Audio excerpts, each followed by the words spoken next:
오늘 네 번째 예수님의 기도 연구를 배우게 되어서 감사하고요. 옛말에 온고이지신이란 말, 하기 시습지 불령여라는 말도 있는데요. 배운 걸 또 배우고 옛 것을 익히는 것이 얼마나 즐거운가에 대한 말인데, 우리 그리스도인들은 하나님 말씀을 배우는 즐거움, 또 배우는 열심히 있는 것이 참 축복이라는 생각이 들고요. 오늘 주기도문이 짧잖아요. 2절, 3절, 4절인데 2절은 이제 하나님께 대한 기도죠. 그리고 3절, 4절이 사람에 대한 기도인데, 결국 이 주님의 기도는 우리의 인생이 하나님과의 관계, 그리고 사람의 관계에 행불행과 성공과 실패가 달려 있음을 이제 깨닫게 하는 기도이기도 하고요. 십계명도 그래요. 십계명도 1계명부터 4계명은 하나님에 대한 계명이고 5부터 10계명은 사람에 대한 계명이잖아요. 우리 인생이 하나님과의 관계, 사람과의 관계에서 결정이 된다. 그래서 우리가 어떻게 하나님과의 관계를 잘 맺고 어떻게 해야 사람과의 관계를 잘 맺냐에 따라서 우리 인생이 달라진다는 이야기인데, 누가복음 2장에 보면 예수님의 12살 모습을 소개하는데, 예수님은 하나님과 사람에게 사랑스러워 갔다. 예수님의 생애가 보여주는 메시지는 예수님은 하나님에게도 사랑받고 사람에게도 사랑받았다.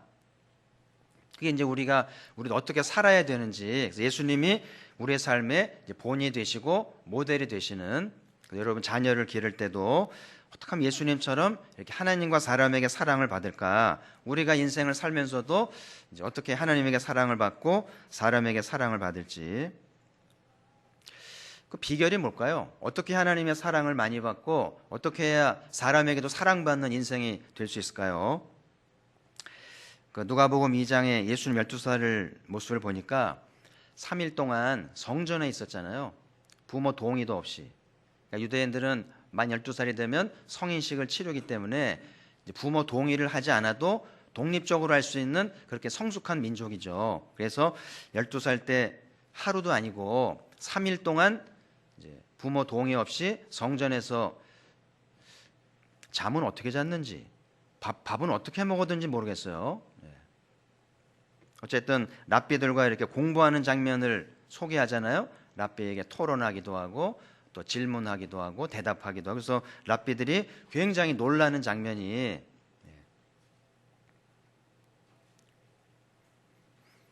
그러니까 하나님에게 사랑받지 않겠어요?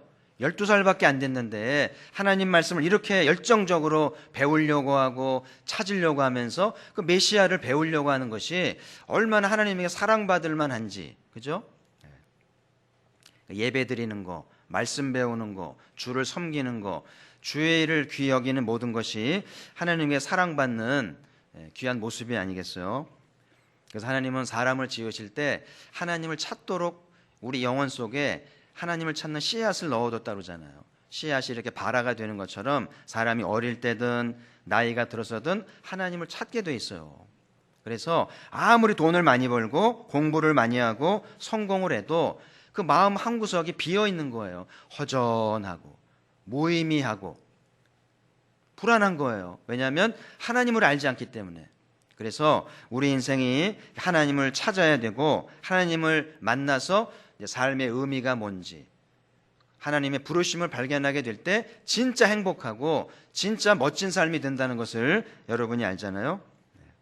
그래서 오늘 우리가 이 자리에 이렇게 나온 것도 이렇게 하나님을 찾고 주기도문을 배우면서 하나님을 알아가는 것이 복 있는 인생, 하나님의 사랑받는 인생의 귀한 실마리가 되지 않겠어요?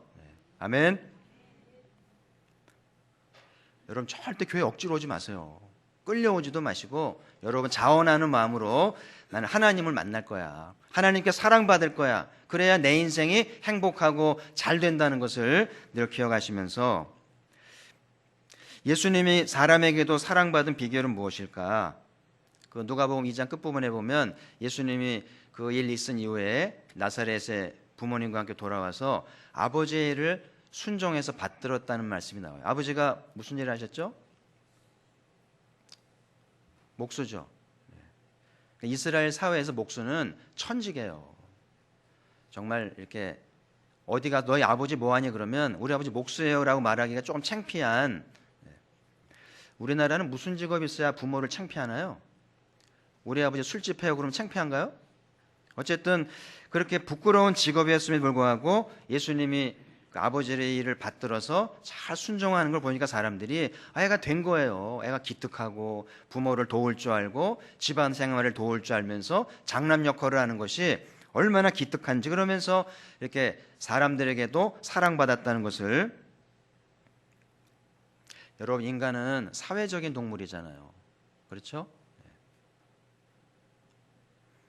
저 무인도에 혼자 갔다 놓으면 며칠이나 사람이 살까요? 미쳐 죽는다고 그래요. 사람은 사회적인 존재인데, 그래서 관계를 잘 맺고 협동을 잘하는 게 중요한데, 그래서 아이들이 잘 놀아야 돼요. 여러분, 노는 게 그냥 노는 게 아니고 애들은 놀면서 뭘 배워요? 협동을 배우는 거예요. 너 이거 해, 너 이거 해, 우리 같이 하자. 이걸 자연스럽게 배우는 거예요. 팀을 만들어서 역할 분담하고, 그러면서 이 사회성을 배우면서 협동하는 걸 배우고 위임하는 걸 배우고, 그러면서 건강한 사회 존재가 되어가는데, 요즘 아이들이 놀 시간이 없잖아요. 놀다 오라고 얘기를 해도 어디에서 놉니까? 이 신마산에 놀 데가 어디 있어요? 애들이 건전하게 놀 수 있는 시설이나 공간이 있는가? 그것도 문제예요. 놀 데도 없고 놀 시간도 안 주고 그냥 애들을 닥달을 하니까 공부는 좀 하고 야무 똑똑한 것 같은데 협동할 줄을 몰라요. 그리고 서로 이렇게 돕는 거를 잘 못하고요. 친구를 사귈 줄도 모르고 대화할 줄도 모르고 현실을 보면서 걱정할 수 있는 거죠. 그래서 예수님이 어려서부터 이제 사람들에게도 사랑을 받은 것은 부모의 일을 돕고 집안일을 챙기면서 이렇게 협동을 배우고 서로 이렇게 배려하는 걸 배우면서 사람들에게 사랑받았다는 것을 생각하게 되면서, 누가복음 15장에 탕자가 집에 돌아와서 첫 마디가 그거잖아요. 제가 하늘과 아버지에게 죄를 지었습니다. 이게 우리의 고백이죠. 오늘 우리의 고백. 하늘에 죄 졌죠? 사람에게 죄 졌잖아요. 그래서 우리는 탕자처럼 하나님 아버지께 죄 짓고 또 사람에게 죄 짓고 와서 기도하는 거 아니겠어요? 근데 놀라운 것이 탕자가 이렇게 돌아와서 하나님께 회개하고 또 아버지께 회개해서 이제 이렇게 새로운 인생을 산다는 거 아니에요? 이게 기독교입니다. 오늘 여러분 이 자리가 우리 인생을 새롭게 시작하는 멋진 복된 자리가 되기를 축복합니다. 그래서 내 죄를 깨닫고 하나님과의 관계를 풀고 사람과의 관계를 풀면 하나님은 늘 새로운 인생을 창조하시면서 이제 하나님 다시 한번 기회를 주시면서 멋진 인생을, 성경에 탕자의 제 인생은 소개되지 않는데 제가 상상을 해보면 잘 살았을 것 같아요. 지난 날을 만회하기 위해서라도 또 지난 날의 모든 그 밑바닥의 경험들도 다 자산이 돼서 얼마나 멋진 사역자가 됐을까, 그런 상상력을 하게 되잖아요. 그렇죠? 형은 어떻게 살았을 것 같아요? 집을 나간 적도 없고 나름대로 성실하게 살았는데 형의 인생은 별로가 없을 것 같아요. 근데 오히려 탕자는 이렇게 문제를 푸니까 죄를 회개하고 관계를 회복하니까 이제 아버지께서 모든 걸 새롭게 하시면서 새로운 기회를 주시잖아요. 저와 여러분이 앉은 이 자리가 그런 하나님이 축복하시는 새로운 삶의 자리가 되기를 소망합니다. 그래서 오늘 나누려고 하는 기도는 4절 앞부분인데요. 우리가 우리에게 죄 지은 모든 사람을 용서하오니 우리의 죄도 사하여 주시옵고. 요걸 이제 두 단락으로 좀 나누면, 우리가 우리에게 죄 지은 모든 사람을 용서하오니, 이거는 나에게 죄 지은 사람, 나한테 잘못한 사람을 용서하는 걸 얘기하는 거고, 뒷부분은 우리의 죄도 사하여 주시옵고. 나도 죄를 지었잖아요. 하나님한테 사람한테 죄 지은 거를 용서받는 두 가지가 돼 있잖아요. 이 두 가지가 묘하게 얽혀 있어요. 플러스 마이너스가 이렇게 얽혀 있듯이 이 기도가 얽혀 있는 것을 잘 배우시고 기도에 어떤 새로운 진보가 있기를 바라고요. 마치 두 사람이 비즈니스 때문에 협상 테이블에 앉았는데, 이렇게 남과 북이 대표가 협상 테이블에 앉잖아요. 악수 이렇게 턱 하고 하잖아요. 서로 주거니 받거니. 이제 오늘 이 기도가 하나님과 우리 사이에 협상하는, 예를 들면 나한테 잘못한 사람에 대해서 용서 카드를 내놓는 거예요. 하나님, 저에게 잘못한 모든 사람들을 용서하겠습니다라는 카드를 내밉니다. 그럼 하나님이 그걸 받으시고, 그럼 나도 너의 모든 죄를 용서해 주겠다는 카드를 내밀면서 이 교환이 되면서 하나님도 사람도 이제 이렇게 만족해하는, 윈윈하는 협상이 된다는 생각이 들어요. 그래서 가장 좋은 시나리오는 오늘 말씀처럼 그동안 나에게 잘못한 사람을 다 용서하는 거예요. 그리고 하나님으로부터 모든 죄를 용서받는 겁니다. 이게 최상의 시나리오죠. 최악의 시나리오는 뭐겠어요? 교회는 왔는데, 기도는 하는데, 최악의 시나리오는 뭐예요? 아무도 용서하지 않아요. 마음도 없고, 난 죽어도 용서 못합니다. 그리고 또 하나님으로부터 용서받을 생각도 없습니다. 이러면서 고집을 부리면 그 기도의 자리는 최악의 자리가 되겠죠. 우리 중에 최악의 사람은 없길 바랍니다. 이런 케이스도 있을 수 있어요. 말로는 용서한다고 그랬어요. 나에게 잘못한 사람을 다 용서하겠습니다. 카드를 내밀었는데 진짜가 아닌 거예요. 꿍심을 갖고 쇼한 거예요. 용서할 마음이 없는데 용서하는 척 이렇게 카드를 내놓고서는 하나님으로부터 용서를 받는 거예요. 나중에 하나님이 안 거예요. 용서 안 한 거를. 그럼 어떻게 될 것 같아요? 그런 시나리오도 가능합니다. 우리 가폭에 그런 사람은 없겠죠. 이런 경우는 제가 볼 때는 괘씸죄에 해당이 돼요. 하나님이 그 믿고, 내가 네 말을 믿고 네 말대로 너의 지난날의 모든 죄를 용서하겠다 그러면서 진노를 푸시고 이제 새로운 약속을 주셨는데, 가만히 보니까 말만 했지 실제로는 전혀 용서할 마음도 없고 거꾸로 가는 거예요. 복수하고 안갚음하고. 이게 이제 제 얘기가 아니라 마태복음에 예수님의 비유인 거예요. 괘씸죄에 걸리면요, 제가 볼 땐 국물이 없을 것 같아요. 그래서 하나님이 비유를 하면서 어떤 사람이, 어떤 신하가 왕에게 1만 달란트를 빚졌다. 여러분, 1만 달란트는요 평생 노동해도 못 갚은 돈이에요.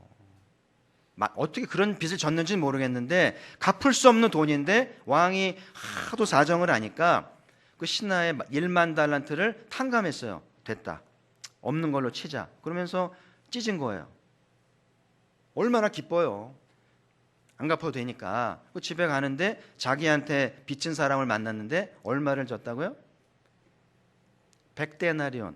100데나리온은요 껌값입니다. 1만 달란트에 비하면 돈도 아니고 그건 빚도 아니에요. 근데 어떻게 했어요? 딱 보는 순간 그 사람 만나기 전에는 막 신났어. 1만 달란트 이제 빚잔치 했고 이제 너무나 기쁘고. 근데 그 사람을 딱 보는 순간 얼굴색을 딱 바꾸면서 이리 와봐.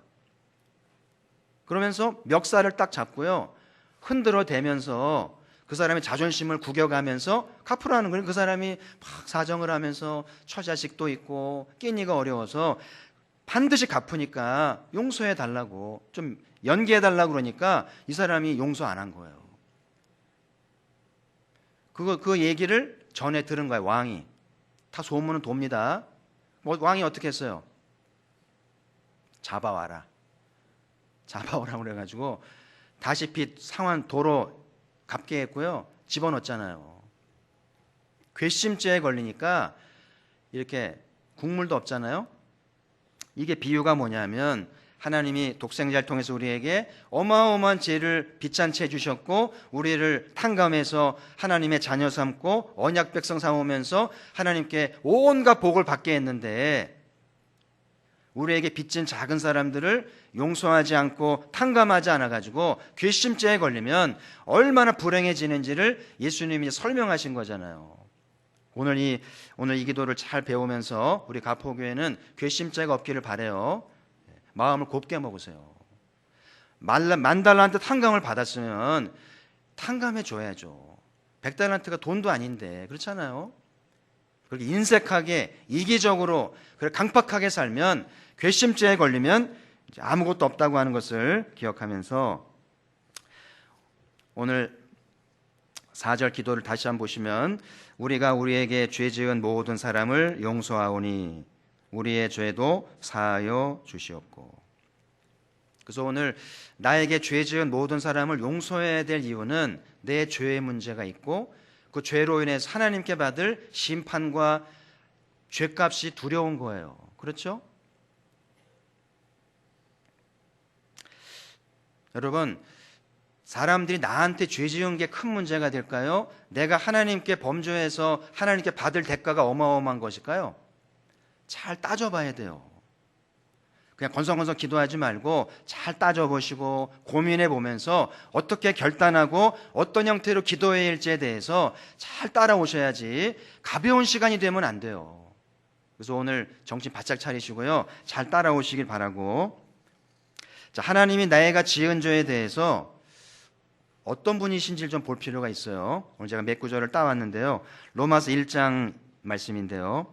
같이 한번 읽어보실까요? 시작. 하나님의 진노가 불의로 진리를 막는 모든 사람들의 모든 경건치 않음과 불의에 대하여 하늘로부터 나타나나니.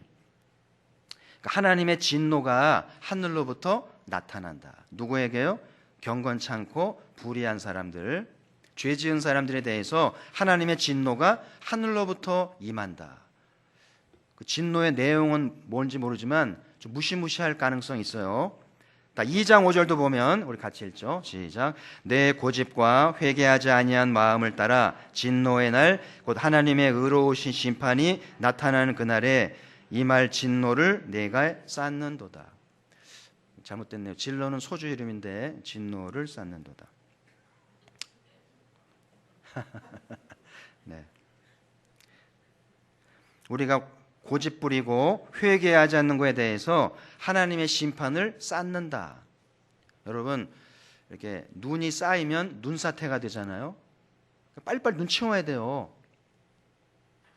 어차피 쌓일 거 한 번에 치우지려다가 죽습니다. 빨리빨리 치워야 되는데요. 이 죄도 그때그때 회개하지 않고 나중에 몰아서 회개해야지. 그러다가 회개하기 전에 죽습니다. 그래서 하나님의 진노를 쌓는데 어마어마한 좀 무시무시한 느낌이 드나요?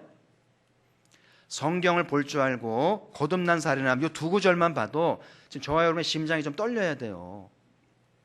여러분, 하나님 믿습니까? 하나님을 두려워하시는 거예요? 교회 안 다니는 사람은 관심도 없는데요. 하나님을 믿고 거듭난 백성이라면 하나님이 얼마나 무서운지를 어성경을 공부하신 분들은 좀 더 실감을 하겠죠. 하나님의 심판이요, 소위 장난이 아니에요. 아주 끝장이 나버립니다. 흔적도 없어요. 하나님의 진노가 어떤 형태로 나게 될까? 이게 보면 찌남이 있잖아요. 우리는 2003년도에 찌남이 경험했잖아요. 무섭습니다. 배가 산으로 가고요. 전봇대가 집을 관통했잖아요. 여기 천장에 스레트가 철판이 대거리까지 날아갔잖아요. 어마어마했습니다. 지진이 납니다. 사막 현상이 일어나고 유성이 떨어지고 조류독감고 이런 게 돌면서 이런 재앙들을 보면서 이게 하나님의 진노의 이미지일 수 있어요. 무섭습니다. 대책이 없어요. 인간이 만든 과학, 인간이 만든 기술, 인간의 안전, 대책 없습니다. 경험하시잖아요. 하나님의 진노가 이런 것 이상일 수 있다는 걸 아셔야 되고요. 근데 가만히 이렇게 보면은 다 피해자예요. 우리 중에 가해자는 없고 목사님 저는 피해자라고 이렇게. 그래서 이제 부부를 특히 만나면 한쪽 말만 들으면 저쪽이 완전 나쁜 인간입니다. 그래서 그쪽을 만나보면 또 그것만도 아니에요. 그래서 이 교통사고가 이게 교통사고가 100%가 실은 거의 없다고 그래요. 뭐 7대3이든 6대4든 9대1 이 정도지 10대 빵은 거의 없는 거예요. 그런 것처럼 이 부부의 관계도 혹시 여러분들이 난 완전 피해자야 그러면은 그건 여러분 생각이고요. 둘 다 얘기를 들어보면 쌍방과실인 거예요. 원인을 제공했다는 이야기죠. 우리의 죄의 문제가 해결되지 않으면요, 하나님의 진노가 생각보다 심각하다는 것을 생각하면서 이 선지자들의 글을 보면 그날이란 말이에요. D-Day, 그날이 나오는데 좋은 날이 아니고 심판의 날이에요. 그 죄에 대해서 하나님이 참고 참다가 그 죄를 심판하실 그날을 예고하고 준비케 하는 건데, 하박국에 보면 3장 5절 이하에 쭉 보시면 이렇게 말씀이 나와요. 역병이 그 앞에서 행하며 불덩이가 그의 발밑에서 나오는도다. 그러니까 하나님의 심판이 역병의 형태로, 불의 형태로 온다는 이야기죠. 그가 서신즉 땅이 진동하며 그가 보신즉 여러 나라가 전율하며 영원한 산이 무너지며 무궁한 작은 산이 엎드러지나니. 이건 지진을 얘기하는 것 같아요. 용암이 흘러내리면 도시는 없어지는 거예요. 다 녹아버립니다. 내가 본즉 구산의 장막이 환난을 당하고 미디안의 땅의 휘장이 흔들리는도다. 12절 주께서 노를 바라사 땅을 두르셨으며 분을 내사 여러 나라를 밟으셨나이다. 무섭죠? 안 무섭나요? 하나님이 대한민국을 회개하지 않으면 이 나라에 대해서 밟아버리시면서 환난을 주시면은요, 6.25가 문제가 아니고 식민지가 문제가 아니고 어떤 상황이 될지 뭐 상상을 초월한다는 것을 우리가 기억할 필요가 있고요. 근데 제가 이 하박국의 말씀에서 귀히 여기는 말씀이 있는데 2절에 이런 대목이 나와요.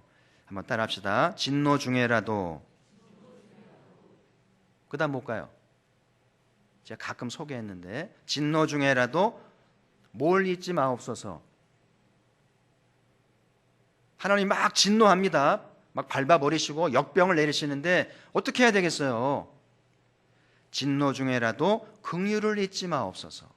한번 따라합시다. 진노 중에라도 긍휼을 잊지 마옵소서. 전 이 기도를 좋아해요. 어차피 우리는 죄를 짓고요, 심판을 면할 수는 없어요. 그래서 우리가 해야 될 기도는 긍휼을 잊지 마옵소서. 할 말은 없지만 하나님의 이름을 위해서 하나님의 긍휼 때문에 조금만 이제 좀 절제해 주시고 아주 멸하지 않도록 그런 긍휼을 잊지 마옵소서라는 선지자의 기도 때문에 이스라엘이 아주 망하지 않았다는 생각이 들어요. 오늘 우리 가포교회가 하나님의 긍휼을 구하는 공동체가 돼서 희망을 낳는 은혜가 있기를 바랍니다. 그래서 하나님의 심판이 이렇게 무섭기 때문에 우리의 죄가 사하게 되려는 기도는 굉장히 중요한 기도예요. 오늘 혹시 여러분 중에 내가 이렇게 뭐 죄를 졌나? 뭐 하나님의 심판을 받을 만큼 죄를 졌나? 이렇게 하면 조심하셔야 돼요. 그렇지 않아요. 그래서 하나님의 진노 아래 있으면은요, 삶이 어둡고, 얼굴 보면 알아요. 얼굴이 어둡고 두려움이 있고 꿈자리도 삶의 자리도 편치가 않습니다. 보이지 않는 하나님의 손이 진노로니까 숨이 막히는 거예요. 여러분, 하나님 막으시면, 하나님이 굽게 하시면 필 사람이 없어요. 우리 인생에 아무리 애를 쓰고 발버둥을 쳐도 하나님이 막으시고 하나님이 못을 굽히듯이 우리 인생 굽게 하시면은 펼 자가 없는 거예요. 그래서 하나님이 무서운 것이고요. 그래서 우리가 오늘 주기도문대로 우리의 죄를 사하여 달라는 기도가 얼마나 절박하고 중요한지 몰라요. 그러기 위해서 내게 지은 모든 죄 지은 것을 용서한다는 카드를 내놔야만 된다는 것을 깨닫기를 바라요. 우리 인생이 하나님 손에 있어요. 2018년 하나님 손에 있어요. 우리도, 우리 자식들도, 우리 교회도, 이 나라도. 그래서 하나님과 화목해서 하나님의 진노를 풀고 긍휼을 받게 되면 숨통이 좀 트이고요, 희망이 보이는 은혜가 있을 줄 믿습니다. 그래서 여러분, 내게 죄 지은 사람을 용서하고 안 하고는 여러분에게 달린 거, 하나님이 강요하지 않습니다. 그래서 여러분이 오늘 잘 생각해 보고 이 카드를 내미는 게 좋을지 아니면 감추고 있을지 잘 생각해 보시고, 아무쪼록 이 오늘 말씀의 카드를 잘 사용해서 그동안 쌓아왔던 하나님의 진노를 좀 이렇게 면제받고 긍휼을 받으면서 축복의 통로가 열리는 은혜가 있으면 좋겠죠. 그러면 왠지 느낌이 잘 될 것 같은 그런 감이 오거든요. 자, 근데 문제는 내게 죄 지은 모든 사람을 용서하는 게 쉬워요, 안 쉬워요? 그 뒤에 졸지 마세요. 엄마 품이 좋아요?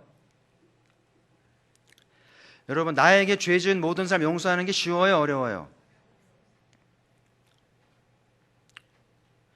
예를 들면 배우자가 외도하고 돌아왔어요. 바람 실컷 피고 재미있는 거 다 보고 돌아왔습니다. 용서가 됩니까? 누가 집사님 교회 다니는 사람이 용서를 해야지. 용서 안 하면 되겠어? 그리스도인이 말하면 돼요, 안 돼요? 그럼 욕 먹습니다. 니나 용서하라 그러죠. 당해보지 않았다고. 여러분, 이거는 정말 당해보지 않은 사람은요 말하면 안 돼요. 받지 마라 그래야 돼요. 남편 받지 마라. 그냥 끝내버려라. 이렇게 말해야 되는 거지. 그리스도인이 용서하라고 예수의 보혈을 흘리지 않았냐 그러면 불을 지르는 거예요. 교회 다닌 사람은 자존심도 없고 감정도 없습니까? 예를 들어서 위안부 할머니들 몇 명 안 남았는데 이 추운 날씨에 거리에 나가가지고 시위하잖아요. 그러면 여러분이 가가지고 할머니 용서하세요. 날씨도 추운데 왜 이러고 있어요? 그러면은 여러분 신분이 납니다. 욕 왕창 먹습니다. 그렇게 말하면 안 돼요.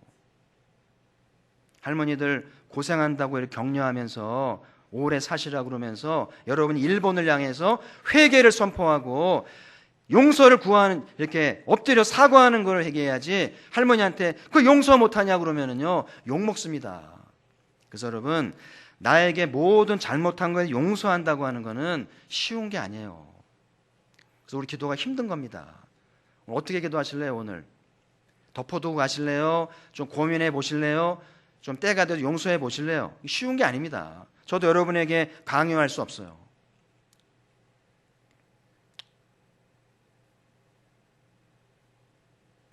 더군다나 우리는 이제 분단의 나라잖아요. 공산당 때문에 가족이 다치기도 하고 희생을 당하게 됐는데 공산당을 용서하라고요? 쉽게 말할 수 있는 게 아니에요.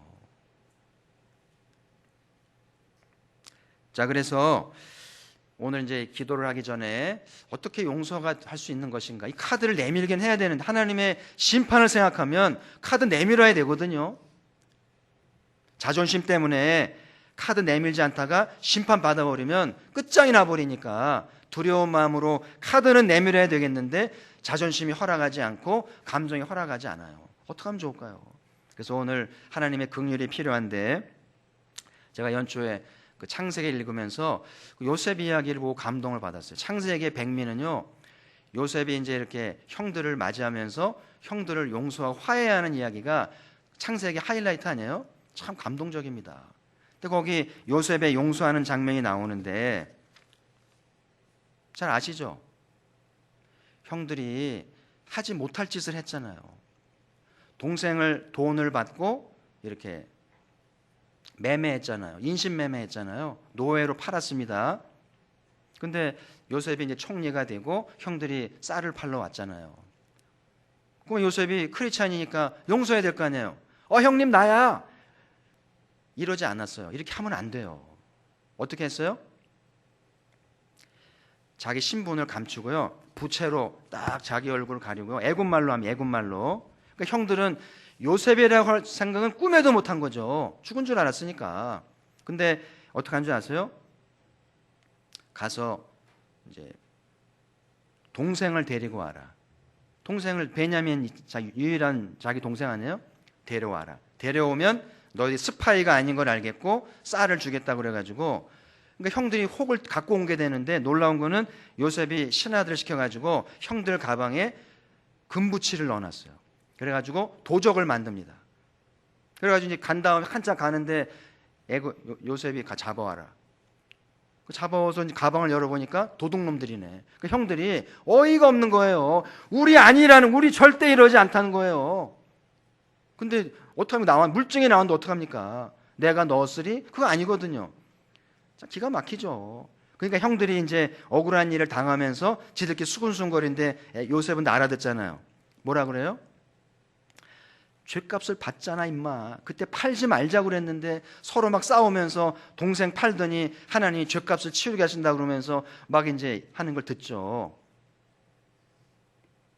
그 다음에 이제 요셉이 또 형들을 돌려보내면서 한 명 볼모를 잡습니다. 이번엔 또 니네들 행성을 보니까 스파이 같고 믿을 수 없으니까 이번에는 다 가되 한 명은 남으라 그러면서 형 한 명을 이제 볼모로 잡고 가서 동생 데려오라는 거예요. 그러니까 형들이 서로 이제 이런 일을 당하면서 아버지 만날 일이 걱정인 거예요. 아버지는 그래도 베냐민 때문에 사는데 베냐민 데려오래요. 쌀 팔러 갔다가 베냐민 데려오라고 그러니까 아버지가 거의 죽을 지경입니다. 그러면서 동생을 데려오면서 또 형이 하나 또 볼모로 잡혀 있으면서 야, 우리가 동생을 판 죄값을 톡톡히 치르는구나. 우리가 동생한테 못할 짓을 한 것을 깨우치면서 회개할 마음을 갖게 하잖아요. 그리고 나서 요셉이 자기 신분을 확인하고 형들과 화해합니다. 그러면서 통곡을 하면서 화해를 하는데 형들은 어이가 없는 거죠. 형들은 두려움이 막 쌓이는 거예요. 그래서 요셉은 형들을 정말 용서했는데 형들은 그걸 믿지 못해가지고 계속 두려워합니다. 놀랍게도 요셉은 진짜 용서했기 때문에 그 형들의 조카들을 수십 명을 다 공부시키고 다 뒷바라지하면서 챙겨주잖아요. 참 요셉이 멋있는 크리스찬이죠. 이게 용서의 아름다운 본인 거예요. 자, 그래서 참 용서가 어려운 일인데 어떻게 용서를 할까를 요셉이 이야기해서 몇 가지로 교훈을 받게 되는데, 첫 번째는 시간이 좀 지나야 돼요.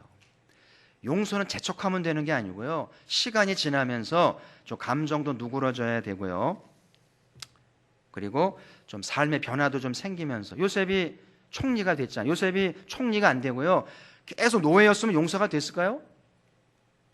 형들이 쌀 팔러 왔는데 노예로 사는 거예요, 거지처럼. 요셉이 형 나야 용서할게, 이게 되겠어요? 제가 볼 때는 안 됩니다. 하나님이 축복하셔서 이제 이렇게 보상해 주시고 잘 되게 했기 때문에 용서가 되잖아요. 그러니까 시간이 지나면서 하나님의 은혜도 받고 감정도 누그러지면서 그래야 깨달음도 되잖아요. 요셉이 13년 동안 생각해 보니까 형들이 나를 왜 팔았을까? 왜 팔았을까 형들이? 왜 팔았어요 형들이? 돈 벌라고요? 요셉도 잘못이 있는 거예요. 아까 쌍방과실이라고 그랬잖아요. 10대 빵은 없어요. 요셉이 맨날 고자질합니다. 아버지한테. 첫째 형 고자질하고, 둘째 형 고자질하고, 셋째 형 고자질하고 미운 짓을 했어요. 그리고 꿈을 꿨는데요, 뭐 형들이 자기는 절한다고 그러고 아버지가 절한다고 그러고 교만을 다 떨은 거예요. 생각해 보니까 아, 형들이 나를 미워할 만도 했겠다. 판 건 잘못이지만 나도 잘못이 있구나. 그러니까 시간이 지나면서 감정이 누그러지면서 아, 나도 원인 제공을 했어. 형들도 그럴만 했겠다. 나도 형 같았어도 그런 동생은 죽여버리고 싶었겠다. 그런 마음이 드니까 용서할 마음이 조금 생기지 않겠어요? 그래서 여러분, 세월이 약이라는 말도 있어요. 세월이 좋은 약입니다. 10년, 20년 세월이 지나면은요, 기억도 안 나고요, 감정도 별로 없어지고, 그리고 깨달아지면서 용서가 될 수 있는 여지가 생기는 거예요. 아시겠죠? 그러니까 여러분, 섣부르게 용서하지 마세요. 화근이 될 수 있습니다. 그리고 오늘 요셉이 보여준 용서의 교훈은 뭐냐면 값을 지불해야 된다는 거예요. 진정한 용서가 되기 위해서는 자기 지은 죄에 대해서 값을 지불해야 죄의 심각성을 알고 또 다른 죄를 짓지 않는다는 이야기예요. 여러분, 자식들이 잘못했을 때 쉽게 넘어가주는 부모는요, 인물 기를 수 없어요. 냉정하게 때려야 됩니다. 그래야 또 죄 안 져요. 아시겠죠? 죄는 용서하되 지은 죄에 대해서는 따끔한 맛을 봐야 돼. 그래서 감옥을 가든지 경제적인 희생을 하든지 노동을 하든지 대가를 지불해야 죄가 얼마나 무서운지 알고 그런 죄를 다시는 짓지 않게 되기 때문에 요셉이 형들을 그냥 용서하지 않았잖아요. 도둑으로 누명 씌우고 볼모 잡고 아버지 심각하게 만들고 몰아갔잖아요. 그러니까 진짜 긍휼을, 용서를 하게 되고 화해가 이루어지게 된다는 것이죠. 우리 하나님도 우리를 그냥 용서한 게 아니에요. 정말 어마어마한 값을 지불했잖아요. 독생자를 희생하면서 값을 지불하고 우리를 용서하신 거잖아요. 그래서 여러분, 하나님은 죄를 용서하되 지은 죄에 대해서는 톡톡한 값을 지불하. 왜냐하면 또 다른 죄를 짓지 않지 않겠려고. 사람은요, 말로는 얼마든지 회개 잘합니다. 말은 얼마나 잘하는지. 근데 이 죄의 본성이 똑같은 죄를 져요. 여보, 다시는 바람 안 피울게. 바람 안 피울까요? 한번 피웠는데 똑같습니다. 사람은 이번엔 잘 갚을게. 지난번에 안 갚아 이번에 갚을까요? 안 갚습니다. 사람은 달라지지 않아요. 그래서 죄값을 지불해서 뼈를 깎아야만 새 사람이 되고 변화가 된다는 거기 때문에 쉬운 용서는 화를 부를 수 있어요. 그래서 배우자든 자식이든 뭐 교인간이든 거래처간이든 좀 냉정해야 돼요. 마지막 또 한 가지는 요셉이 보여주는 이 용서와 화해의 원리는요, 우리가 영적으로 자라가야 된다는 거예요. 요셉 이야기의 결론이 뭔지 아세요? 시편 기자가 요셉 이야기를 인생을 해석하면서 시편 105편에서 하나님이 한 사람을 앞서 보내셨다. 노예로 팔려간 아이였는데 해석을 해보니까 하나님이 앞서 보내셔서 온 집안을 살리려는 계획이 있었던 거예요. 할렐루야. 노예로 팔려간 게 감사한 거죠. 그렇죠? 이게 어떻게 이런 해석이 가능합니까? 영적으로 자라가야 돼요. 은혜를 받고 영적으로 성숙해져야 나에게 이런 일이 일어났는지, 왜 이런 아픔이 있었는지에 대해서 깨달음도 가면서 놀라운 해석을 하면서 나쁜 꿈을 꿔도 해몽이 중요한 거예요. 아무리 좋은 꿈을 꿔도 해몽을 잘못하면 안 되는 것처럼 하나님이 은혜로 우리 해석할 수 있는 것이 굉장히 중요한데, 사도안이 그러잖아요. 아이의 신앙에서 청년의 신앙으로, 청년의 신앙에서 아비의 신앙으로. 여러분의 신앙 어디 단계에 와 있나요? 저는 가포교회가 70년을 보내면서 아이의 신앙을 청산하기를 바라요. 아이같이 말하고 아이같이 행동하고 아이같이 생각하는 그런 신앙에서 청년의 신앙으로 자라고 나중에는 아비의 신앙이 돼서 아버지와 같은 은혜가 있기를 소망을 합니다. 그렇게 되면 요셉처럼 큰 화해를 낳으면서 해석을 하게 되면서 이제 전화위복이 되는 축복을 난다는 것이죠. 그래서 올 2018년도 영적으로 충분히 자라가는 한 해가 되길 바라요. 여러분이 일어난 불행했던 사건들, 아픔들, 힘든 것들이 잘 해석이 돼서 축복의 실마리가 되고 은혜의 통로가 되게 하는 영적 거인이 되면 좋겠어요. 아멘. 그리고 하나님이 살아계시기 때문에 그냥 계시지 않아요. 하나님이 다 판단하시고요, 하나님이 다 사필규정하게 하시고 갚아주시고 택한 백성들은 긍휼히 여기실 줄 믿습니다. 그래서 오늘 말씀의 결론을 맺으면서 자, 우리 4절을 오늘 본문 말씀을 같이 읽어봅시다.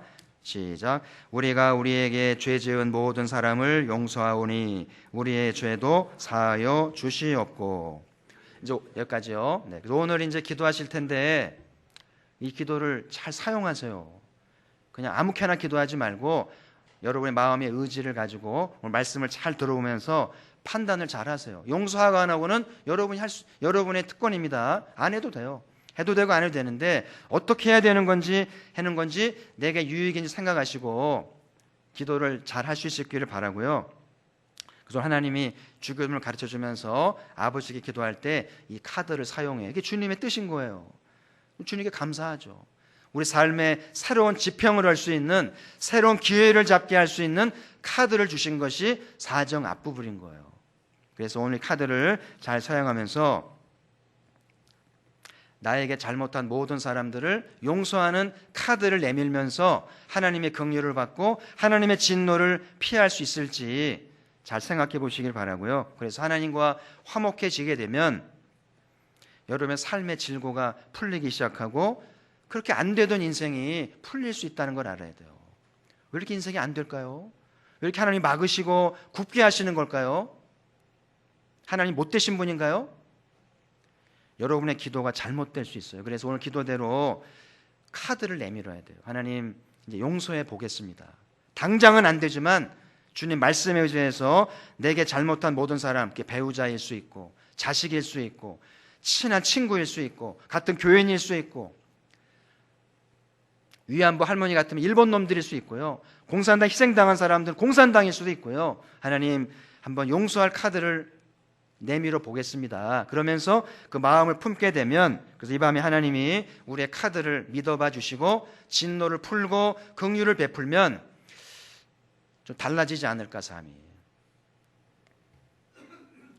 그래서 올 한해 우리의 삶이 여러분이 기도를 잘 하셔서 좀 잘 됐으면 좋겠고요. 좀 형통하시고 애쓰고 수고한 대로 대가를 얻는 복이 있는 한 해가 되기를 바라고, 그래서 오늘 주기도문은 우리 개인만을 기도가 아니라 이 사회와 한반도와 열방을 위한 중요한 협상 카드입니다.